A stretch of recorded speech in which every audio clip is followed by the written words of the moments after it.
नमस्कार, स्वागत है एचके न्यूज में आपका और मैं हूं आपके साथ रश्मि पांडे। लद्दाख बॉर्डर पर चीन और भारत की सेना के बीच चल रही तनातनी के बीच कल हमारे देश के 20 जवान शहीद हो गए। जवाब में भारतीय सेना ने भी चीन के 43 सैनिकों को ढेर कर दिया। सेना के 20 जवानों के शहीद होने के बाद पूरे देश में चीन के खिलाफ गुस्सा फूट पड़ा है, जिसको लेकर बुधवार को कई शहरों में लोगों का गुस्सा फूटा और उन्होंने जमकर विरोध प्रदर्शन किया।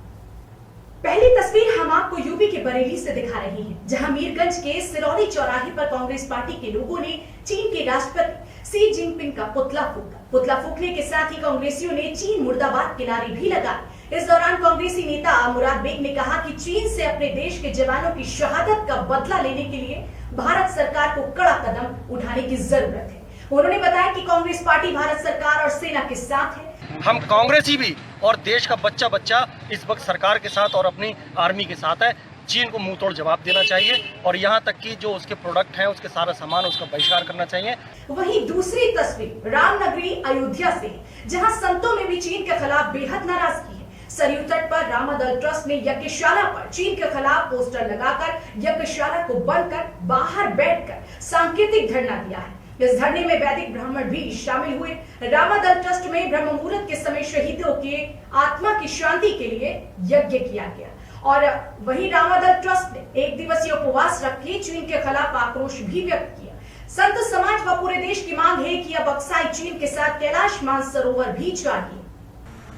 चीन की सीमा पर भारतीय सैनिकों के साथ धोखेबाजी के साथ जो क्रूरता की गई है, उससे पूरे देश में जो है आक्रोश है और संत समाज स्तब्ध है। ऐसी कायराना हरकत की उम्मीद नहीं थी।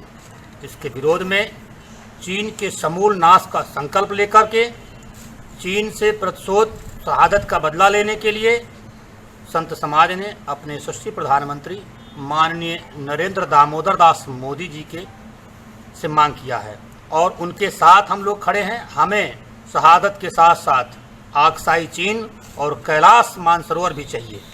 इसके लिए एक दिवसीय उपवास रख करके मांग की गई है और अपने शहीद हुए सैनिकों के प्रति श्रद्धांजलि अर्पित करते हुए उनकी आत्मा की शांति के लिए विशेष यज्ञाहुति का कर्म भी ब्रह्म मुहूर्त में किया गया है। अयोध्या में हिंदू योद्धा संगठन की ओर से चाइना का झंडा फूका गया। इसके साथ ही युवाओं ने लोगों से चीनी उत्पादों का बहिष्कार करने की अपील की है। हिंदू युवा संगठन की ओर से विरोध अयोध्या के कोतवाली नगर क्षेत्र में किया गया। बड़ी संख्या में साहबगंज स्थित राम जानकी मंदिर के पास युवा विरोध करते हुए दिखाई दिए। सामाजिक दूरी का ध्यान रखते हुए ये प्रदर्शन किया गया।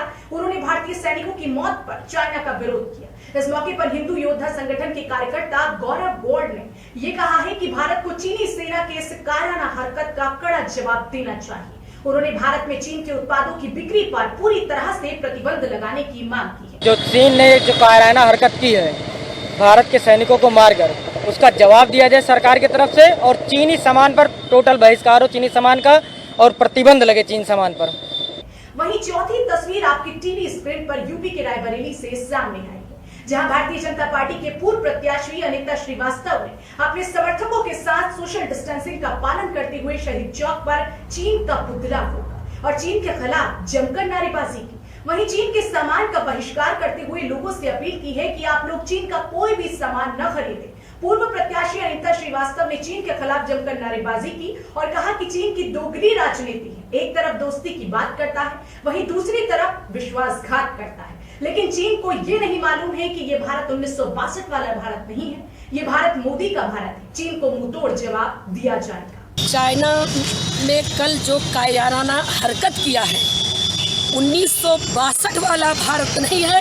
चाइना कान खोल के सुन ले, ये 1962 वाला भारत नहीं है। इस बार 20 जवान हमारे शहीद हुए हैं, इसके बदले में 20,000 जवान चाइना की तरफ से शहीद होंगे। ईंट का जवाब पत्थर से दिया जाएगा, क्योंकि ये भारतीय जनता पार्टी की सरकार है, ये भारत मोदी जी का है।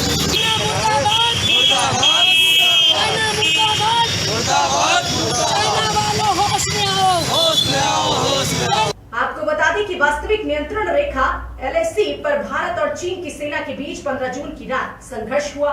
तनावपूर्ण स्थिति बनी और पूर्वी लद्दाख में LAC पर अतिक्रमण को लेकर दोनों देश की सेनाओं के बीच पहले से ही तनातनी चल रही थी। इस हिंसक झड़प में भारतीय सेना के कर्नल एवं 20 सैन्यकर्मी शहीद हो गए। वहीं भारतीय सेना की ओर से किए गए जवाबी हमले में चीन की सेना के भी 43 सैनिक मारे गए।